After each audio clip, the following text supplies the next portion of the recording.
പ്രതിഷേധവുമായി ബന്ധപ്പെട്ട കേസുകൾ പിൻവലിക്കുന്നതിൽ സംസ്ഥാനങ്ങൾക്ക് തീരുമാനമെടുക്കാമെന്ന് സുപ്രീം കോടതി. പ്രതിഷേധക്കാർക്കെതിരെ എഫ്ഐആർ രജിസ്റ്റർ ചെയ്യില്ലെന്ന് കേന്ദ്രം അറിയിച്ചതിന് പിന്നാലെയാണ് കോടതി നിർദ്ദേശം.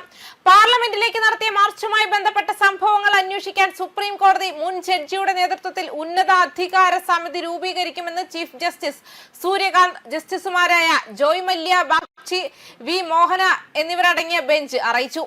പ്രതിഷേധത്തിനിടെ അമിതമായ പോലീസ് ബലപ്രയോഗം നടന്നുവെന്ന ആരോപണത്തിലും കോടതി ആശങ്ക പ്രകടിപ്പിച്ചു. ബലപ്രയോഗം നടത്തിയ പോലീസ് ഉദ്യോഗസ്ഥൻ അനാവശ്യമായി സംരക്ഷണം നൽകരുതെന്നും വിദ്യാർത്ഥി പ്രതിഷേധത്തിന്റെ മറവിൽ കൊടും കുറ്റവാളികൾക്ക് സംരക്ഷണം നൽകരുതെന്നും ചീഫ് ജസ്റ്റിസ് ഓർമ്മിപ്പിച്ചു.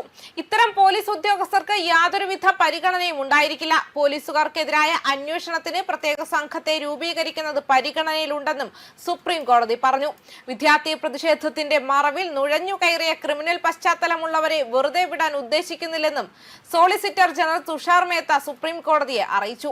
വിദ്യാർത്ഥി സമരത്തിൽ പങ്കെടുത്തവർ, ഗുരുതരമായ ക്രിമിനൽ കുറ്റങ്ങൾ ചുമത്തപ്പെട്ടവർ എന്നിങ്ങനെ എഫ്ഐആറുകൾ തരംതിരിച്ച് അന്വേഷണം നടത്തണമെന്നും ചീഫ് ജസ്റ്റിസ് സൂര്യകാന്ത് നിർദ്ദേശിച്ചു.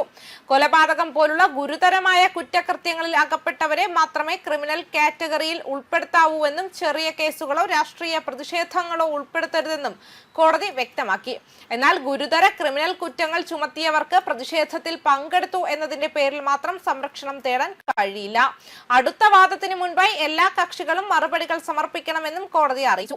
കേസ് ഓഗസ്റ്റ് 18 വീണ്ടും പരിഗണിക്കും. അതേസമയം ജൂലൈ 28 സുപ്രീം കോടതി പ്രതിഷേധിക്കുന്ന വിദ്യാർത്ഥികൾക്കെതിരെ നിർബന്ധിത നടപടി സ്വീകരിക്കുന്നതിൽ നിന്നും സംസ്ഥാനങ്ങളെ വിലക്കുകയും ക്രിമിനൽ പശ്ചാത്തലമില്ലാത്ത 18 വയസ്സിന് താഴെയുള്ള എല്ലാ തടവുകാരെയും മോചിപ്പിക്കാൻ നിർദ്ദേശിക്കുകയും ചെയ്തു. ആവശ്യമെങ്കിൽ അവരോ അവരുടെ കുടുംബാംഗങ്ങളോ ഒരു ലളിതമായ ബോണ്ടിന്റെ അടിസ്ഥാനത്തിൽ അത്തരം കുട്ടികളെ വിട്ടയക്കണമെന്ന് അതിൽ പറയുന്നു. ആരോപണങ്ങൾ നീതിയുക്തവും സ്വതന്ത്രവുമായ അന്വേഷണം ആവശ്യമാണെന്ന് കോടതി നിരീക്ഷിച്ചു.